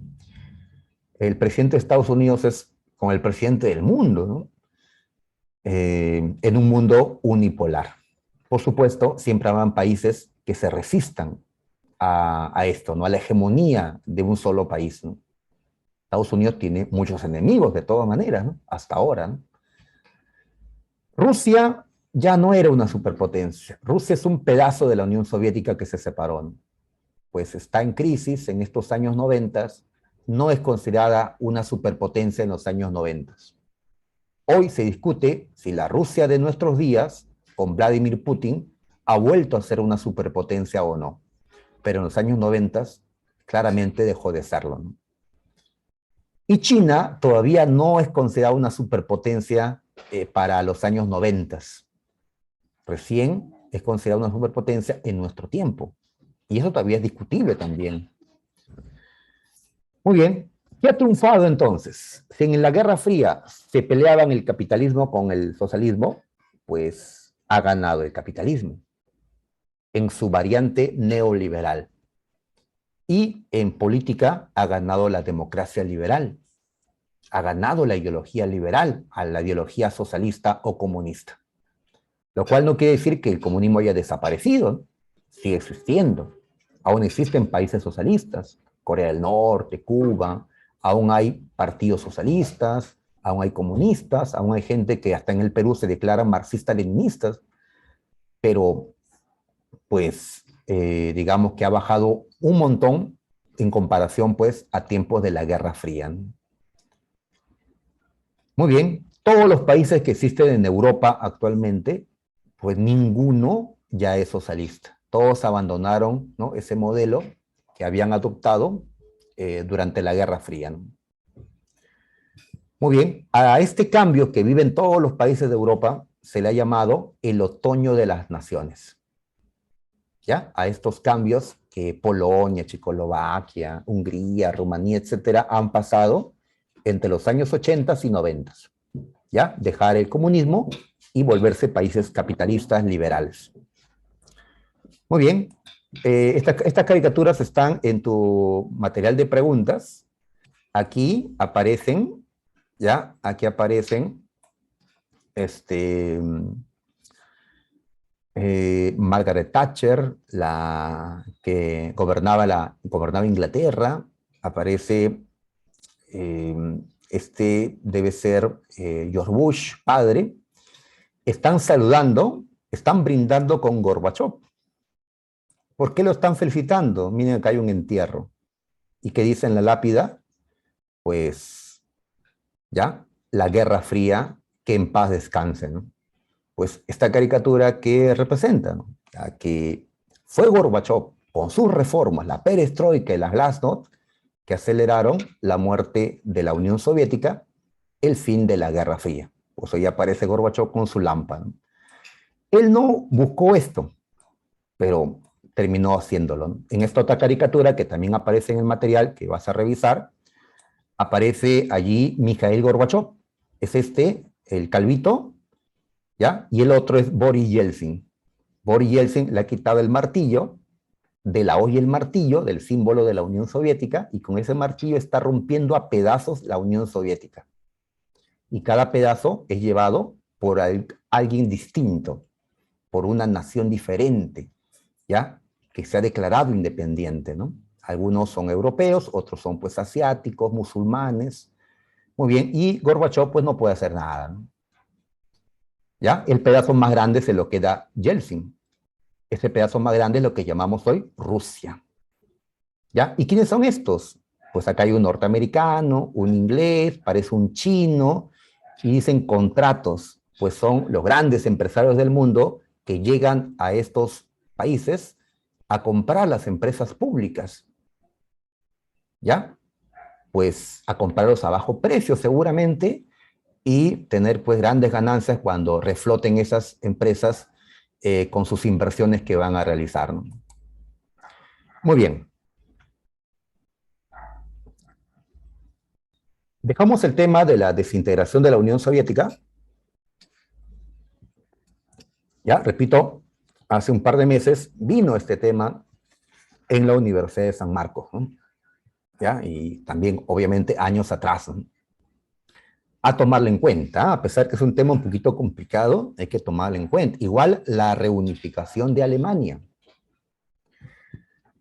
porque la caída del muro de Berlín es un acontecimiento trascendental en la historia, considerado el hecho que simboliza el fin de la Guerra Fría, el fin de una época y el comienzo de la época actual, ¿no?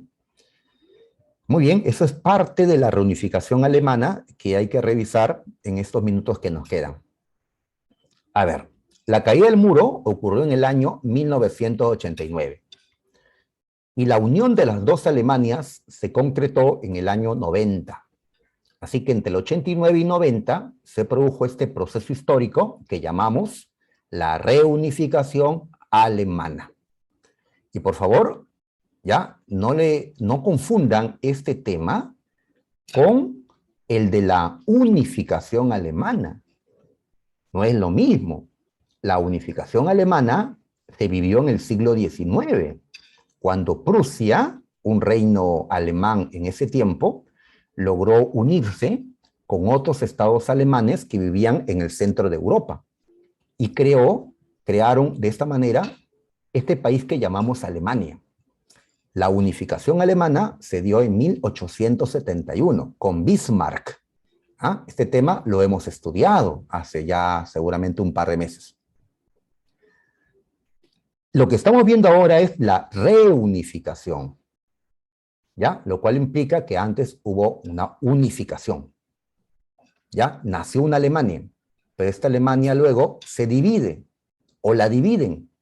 Entonces lo que ahora se vive es una reunificación. Muy bien. Habían dos Alemanes. A ver, recordemos. Recordemos. Hasta la Segunda Guerra Mundial había una sola Alemania. Con Hitler había una sola. Cuando Alemania fue derrotada en la Segunda Guerra Mundial, fue dividida en 4 pedazos. Los 4 vencedores de Alemania se repartieron el territorio en 4 zonas. ¿Cuáles eran estos 4 países que dividieron Alemania? A ver, Estados Unidos, Unión Soviética, Inglaterra y Francia. ¿Ya? Las 4 potencias que partieron a Alemania. Cada uno se quedó con un pedazo. Así fue en 1945. Muy bien. En los años siguientes, ¿qué ocurrió? Estamos recordando, ¿ya? Para entender el tema. Las zonas que le correspondían a Inglaterra, a Francia y a Estados Unidos, esos 3 pedazos se juntaron y se convirtieron en una nueva Alemania, llamada la RFA, la República Federal Alemana. Y la zona que había tomado la Unión Soviética se convirtió en la otra Alemania, en la República Democrática Alemana, RDA. ¿Está bien? Entonces, desde el año 1949 tenemos 2 Alemanias. Durante la Guerra Fría existieron 2 Alemanias. Una capitalista, la RFA, y otra socialista, la RDA. ¿Ya? Muy bien, ¿qué cosa es la reunificación? Pues es el proceso por el cual la RFA absorbió a la RDA. Absorbió. ¿Ya? ¿Esto qué significa? que las dos Alemanias no se juntaron en condiciones iguales para crear una nueva Alemania que comparta características de los dos. Eso no fue así. Lo que ocurrió es que la Alemania más grande, la Alemania más rica, se comió a la otra Alemania, la absorbió.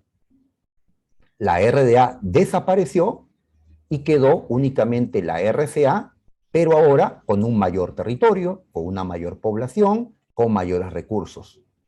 Por eso, la actual Alemania, ¿qué nombre tiene? Alemania, me van a decir, ¿no?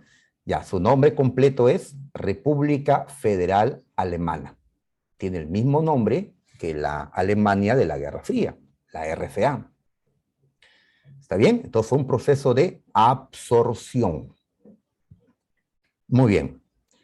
En los antecedentes de esta reunificación, a ver, vamos a ver varios puntos que podrían ser motivo de pregunta, de admisión. A ver, veamos. A ver, ¿quién fue el primer canciller de la RFA? Cuando digo canciller, me refiero al gobernante, ¿ya? El jefe de gobierno en Alemania se le dice canciller. Actualmente, Angela Merkel es la canciller de Alemania. Muy bien. Este primer canciller se llamó Konrad Adenauer. Adenauer. ¿Cuál es la importancia de este primer canciller de la RFA?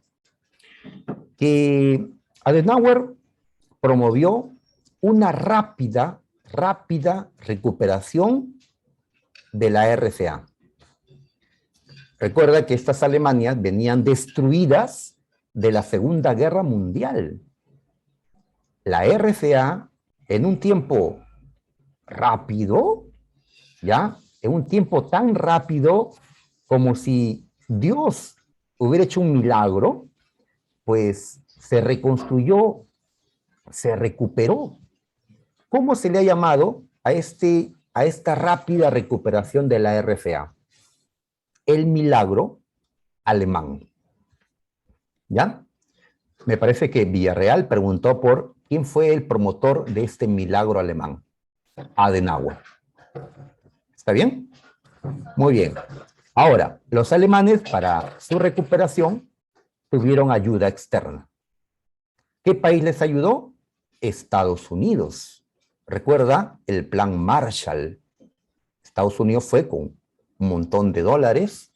Así es, le entregó a la RFA unos, ¿cuánto sería? Unos 3.000, 4.000 millones de dólares. En tiempos en que el dólar varía mucho más que ahora, ¿no? Así que tuvo ahí una ayuda para poder recuperarse. En cambio, la otra Alemania, la RDA, no tuvo la misma ayuda de parte de la Unión Soviética. Será por eso que su recuperación fue menor. Muy bien, otro punto que tenemos que recordar, nos queda solo 5 minutos, es la doctrina Hallstein, ¿ya? ¿Qué es eso, no? A ver, al inicio la RFA no quiso saber nada de la RDA, no le reconoce, ¿ya? No le reconoce. La RFA considera que existe una sola Alemania.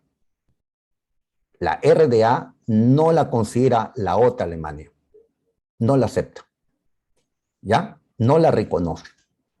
No. Dice, ese es un territorio dominado por la Unión Soviética. No es otra Alemania. La única Alemania soy yo, la RFA. Y cualquier país que reconozca a la RDA como otra Alemania, yo, la RFA, rompo relaciones diplomáticas con ese país. Pues eso es la doctrina Hallstein. Una doctrina que impedía la reunificación alemana, ya que la Alemania capitalista no quería relacionarse con la Alemania socialista. Muy bien, así estaban las cosas al inicio, se llevaban mal. Pasa el tiempo, a ver, destacamos acá la construcción del muro de Berlín en 1961. Berlín, la capital de Alemania, estaba también dividida en dos. Vemos a Berlín Este y Berlín Oeste en este mapita. ¿Ya? Berlín Este era socialista, pertenecía a la RDA. Berlín Oeste era capitalista, pertenecía a la RFA, a la RFEA, como les digo de broma. Muy bien, ¿qué ocurría en esta ciudad de Berlín? Que muchos berlineses se iban de la zona este a la zona oeste. Por eso la RDA construyó el muro de Berlín, para evitar que más berlineses de la zona socialista se pasaran a la zona capitalista. Aquí vemos el muro de Berlín. ¿Ya? Un muro que se construyó para evitar que tu gente se vayan. Muy bien, ahí está. Este muro fue considerado el principal símbolo de la Guerra Fría, de un mundo partido en dos, de un mundo separado entre capitalistas y socialistas. Muy bien. Ahora, ¿quién es el que da el primer paso para la reunificación? Willy Brandt. ¿Ya? Este señor, hay que recordarlo. Brandt, ¿qué es lo que hace? Él sí va a reconocer a la RDA. Brandt era el canciller de la RFA en los años 70. Él reconoce a la RDA como otra Alemania y va a establecer relaciones diplomáticas con la otra Alemania. ¿Qué está buscando con esto Willy Brandt? Pues dar el primer paso para que en algún momento las dos Alemanias puedan ser una sola. ¿Cómo se le conoce a esta política? El Ostpolitik. Traducción, política hacia el este. Hacia el este. Si vemos el mapa, ¿qué países se encuentran al este de la RFA? A ver, vamos a buscar el mapa para no marearnos, porque estoy corriendo porque tengo 3 minutos y tal vez nos estamos mareando, ¿no? A ver, acá está la RFA. ¿Qué países están al este? Está RDA, Checoslovaquia, Polonia, Unión Soviética, es decir, están los países socialistas. La Ostpolitik era la política de acercamiento de la RFA a los países socialistas. Muy bien, esto permite la reunificación. Ahora que ya se relacionan la Alemania capitalista con la Alemania socialista, inclusive con la Unión Soviética, ahora ya se posibilita la reunificación. Esto significa que la doctrina Hallstein terminó. ¿Ya? El Ostpolitik reemplazó a la doctrina Hallstein. Muy bien. En esta fotografía se ve, a ver, se está construyendo el muro de Berlín. En este lado todavía está solo la alambrada. Aquí hay un guardia, un soldado de la RDA, y le dicen, cuida este lado, que nadie cruce al otro lado. Muy bien, y en un momento de descuido, fue el propio soldado el que saltó la alambrada y se pasó del lado socialista al lado capitalista de Berlín. ¿Ya? Una foto, hasta en video está esto, ¿no? Lo pueden ver en YouTube, el soldado que fue el primero en cruzar esta frontera, que luego ya se va a colocar un muro allí para que nadie más lo haga. A ver, ¿por qué la reunificación? Porque la Alemania socialista en los años 80 estaba en crisis económica. En cambio, la Alemania capitalista estaba bien. Por eso se dice que la Alemania rica absorbió a la Alemania pobre y que la pobreza de la RDA fue un factor para que su gobierno y su gente acepten ser absorbidos por la Alemania rica. Muy bien, la URSS estaba en crisis también, como sabemos, en los años 80 y Gorbachev estaba haciendo reformas liberales. Gorbachev había dicho que él ya no se iba a involucrar en los asuntos exteriores de los demás países socialistas. Gorbachev daba permiso para la reunificación, en otras palabras. También está el nacionalismo germano, el nacionalismo, ¿no? Pues los habitantes de las dos Alemanias, pues los dos eran parte de la misma nación, ¿no? Deberían estar juntos. El nacionalismo, pues, busca la unidad y así lo van a hacer. Muy bien. El muro de Berlín, a ver, vamos a apurarnos, que tenemos segundos. El 9 de noviembre del año 89, la RDA acepta abrir las puertas del muro de Berlín. Esto presionado por una oleada de gente que querían pasar al otro lado del muro. Y tenían que irse hasta otros países para hacerlo, ¿no? Así que el gobierno abrió las puertas del muro. Muy bien, los berlineses pudieron pasar al otro lado del muro. Y llegaron a destruir el muro. No vaya a ser que lo vuelvan a cerrar, lo van a destruir. La caída del muro simbolizó el fin de la Guerra Fría. Simbolizó, ¿ah? No es que sea el fin total. La Guerra Fría solo acaba cuando se desintegra la URSS, en el año 91. ¿A quién se le considera el mayor promotor de la reunificación? A Helmut Kohl. Él era el canciller de la RFA en estos momentos en que el muro caía. Así que él conversa con Gorbachev, presidente de la Unión Soviética, conversa con los gobernantes de Estados Unidos, de Inglaterra, de Francia. ¿Qué tienen que ver ellos? Ellos habían dividido Alemania, ellos tenían que dar su consentimiento para la reunificación alemana. No bastaba que las dos Alemanias se pongan de acuerdo. Muy bien, en la conferencia 2+4 se encontraron los representantes de las dos Alemanias y los representantes de las cuatro potencias que habían dividido Alemania. Ya sabes, Estados Unidos, Unión Soviética, Inglaterra, Francia. Y allí las potencias que habían dividido Alemania dieron su consentimiento a la reunificación. Se firma el Tratado 2+4 de 1990 y este tratado es el que ya marca oficialmente la reunificación de Alemania. Pero las potencias le pusieron condiciones a Alemania. Alemania, tú perdiste territorio en las guerras mundiales. Parte de tu territorio se lo dimos a Polonia, en compensación a tanta gente de Polonia que mataste. Pues firma que tú no vas a reclamar ningún territorio que has perdido, ¿no?, en los sucesos pasados. Si no, no aceptamos. Alemania firmó. Otra cosa, no puedes tener armas nucleares, porque temen que una futura Alemania con armas nucleares quiera hacer la revancha de la Primera y de la Segunda Guerra Mundial. Aceptó Alemania, no tiene armas nucleares hasta el día de hoy. Fueron condiciones que le impusieron a Alemania. Muy bien, la RDA desaparece porque fue absorbida por la RFA. Aquí vemos entonces el mapa de la única Alemania que quedó. ¿Sí? Ahí está. Y Berlín, unificada, ya no hay Berlín Oriental, Berlín Occidental, hay uno solo, pues vuelve a ser la capital de Alemania.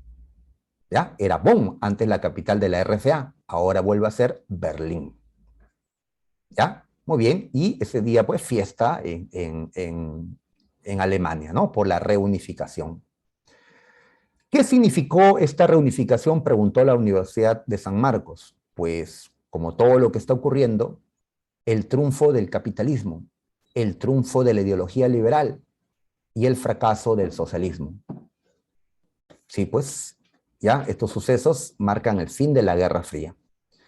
Muy bien, Alemania tuvo problemas al inicio de esta reunificación, pero actualmente Alemania, pues, es la cabeza de Europa, ha vuelto a ser la cabeza de Europa. Es más importante, pues, que Francia, que Italia, que la propia Inglaterra, ¿no? Y bien, que se haya recuperado de la mano de una mujer, como Angela Merkel, ¿no? Esta Alemania ya es capitalista, democrática, ya no es la Alemania nazi, totalitaria, que existió, pues, años atrás. Bien, muchachos, nos quedamos aquí. ¿Ya? Nos quedamos aquí. Nos vemos la próxima semana. Cuídense.